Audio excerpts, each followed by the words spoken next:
चूचू चिमणे आगळे चिमणे काळे चिमण्या हा बघ आणलाय मोत्याचा दाणा बघू बघू बघू आहा छान आहे बाई पण ठेवायचा कुठे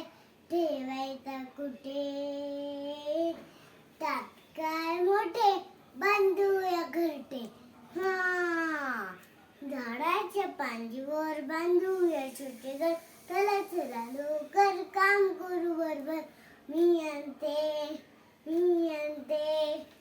आणते कापूस मी आणतो काड्या मी आणते गवत मी आणतो दोरा आतमध्ये छान छान कापूस ठेवू कढई गवत पसरून देऊ गवताच्या कडेनं काड्या ठेवू सगळी करून दोऱ्यानं शिवू आतमध्ये छान छान पिन्नांना ठेवू पिल्ल काय करतील चार शिकेतील दाणा खातील पाणी पितील गवताच्या गादीत कापसाच्या उशीत चिमुकले पिल्ले राधी खुशीत